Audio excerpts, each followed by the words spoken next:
Welcome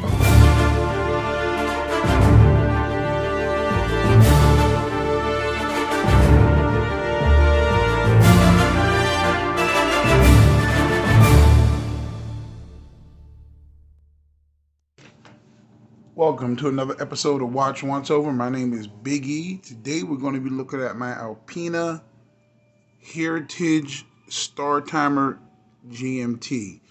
Now, I picked this GMT because this is a really unique GMT, the way the movement works, and it has an independent hour hand, and also with that, it also has a quick set and date, and that's really rare. Now, this watch, I picked it for my GMT watch. Now, I've had other GMT watches, but I never had one with an independent hour hand. And at this price point, about $1,200-$1,300 on eBay, used Joma Shop, you can get them $700-$800 all day. This is just a great piece and a great watch that you may want to look into if you're looking for what they call a traveler's GMT. Now, what I mean by traveler's GMT is, let me zoom in a little bit, this disc on the inside where that arrow is pointed, that spins around and it points to all these different numbers on the outside of the rehold. That is going to be your GMT track. Now, that track moves via this top crown right here. You unscrew it, and then it can move. So this is capable of reading 3 time zones at once if necessary. But what's cool about this is when you pull this crown out once, and it's a non-screw down crown, you pull it out once and you turn down, the GMT hand moves. Now, you don't have to worry about this going over 12 o'clock and changing the date, because it doesn't work like that, because the date mechanism in this particular GMT is tied to the 24-hour hand. So whatever time it is, you can set it, and the only thing you have to be cognizant is if you turn this way, it'll quick set the date, which is cool, but you only have 12 hours to swing around to set it. So that's a real nice feature. Then you just push it in once you get to the desired local time. Now you travel time. And remember, this is your local time. So that's really cool. Now you have all these different indices that are faceted, and they're real nice. And you have a little Lume plot after each one of them. You have these rather pedestrian stick hands, kind of look like Omega hands, but they're still really nice in my opinion. And you have that orange-red second hand that's a real nice pop.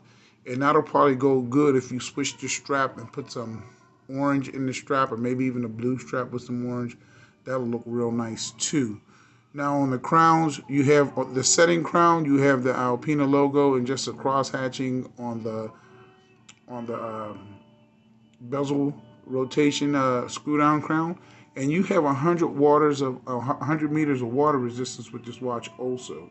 So that's pretty cool. On the back, you get the Alpina mountains on the back, and you have that little rocket ship right there, and that denotes that this is one of the Startimers. You can see right over here on the right side, Startimer Heritage, and the movement in here is the AL-555. Now, this is a Salida derived movement, and it's 26 joules, and it beats at 4 hertz or 28,800 vibrations hour.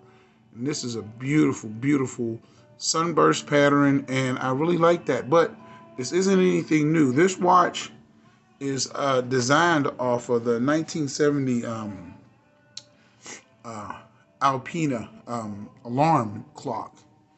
And the name's escaping me, but I'll put it right up here. I'll put a picture right next to it and what it's called, and you can see the resemblance in there, the family resemblance, that these watches are basically patterned after this watch. You know, really lovely vintage piece of Alpina. You have this kind of tonal shape case, cushion case, really short lugs, fits really well, almost a square. I'll do some quick dimensions. This watch is only 42 millimeters across, and the lug is a scant 44, not even 45. So it's almost a square watch.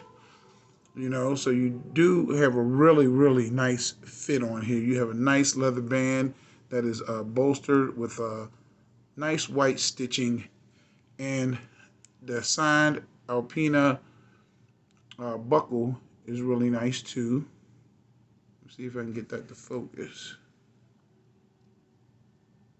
And this is cool because the buckle is that rectangle shape. This, where it says Alpina, that actually acts as the first keeper, and then you just have another keeper right here for excess strap. And so I like that, and that's pretty cool too. Now on the date wheel, the date is surrounded by a little box, and you also get a little magnifier inside there that magnifies the date somewhat. So if you wear glasses, maybe you'll be able to see this without the use of your spectacles. But this is real nice. The Alpina printing is real nice on here. Some people don't like this watch because the GMT doesn't have a GMT hand. It just has this disc. But remember, this is probably intended to use that as the local time, so you'll get used to that. And you're only using this for local time in the third time zone. I mean, your home time and your local time is going to be these regular, bigger hands. So you're probably not going to have an issue with that. Now you get a lovely boxed sapphire crystal, and it really hits home with me because this crystal really looks like it's Hesalite. It really does. It has that Hesalite feel, and it even sounds like Hesalite, but it is crystal. It is sapphire crystal. I did test it. Now I'm gonna throw this on my Timegrapher. Let me fire it up.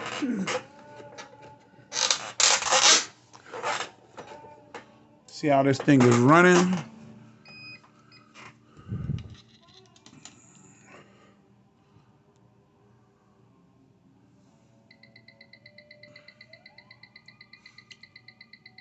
Right away, it jumped to 7 seconds a day, up and down to 3 seconds a day, 276 degrees amplitude, 0.1 milliseconds beat error, 28,800 vibrations a second. And this is just about chronometer specs. You see it's 6 seconds a day and 5 seconds a day. As it settles in, it's going to settle right around 3 or 4 seconds a day. And that is excellent for any watch at any price. So that right there is saying something. So I really like this GMT Startimer. One of the things that this watch could use, but it may take away from the vintage feel, and that's more reflective coating. It does throw a lot of reflections, but that gives you, see that? That gives you that vintage feel when it does that. Now let's check the Lume real quick. I'll cut my studio lights off.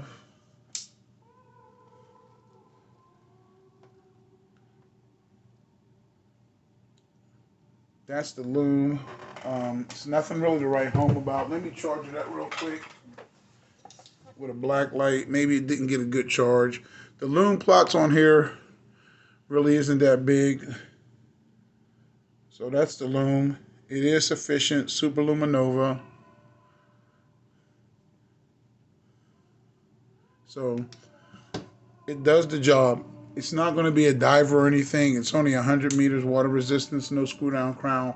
So the Lume is really great in transitions, but you may have a problem with it or two if you're trying to look at this thing all night. But that's the Alpina Startimer. This is my choice of a GMT with the Traveler's jumping hour hand. My name is Biggie. Tell me what you guys think about this one. God bless, and I'll catch you guys on the next one.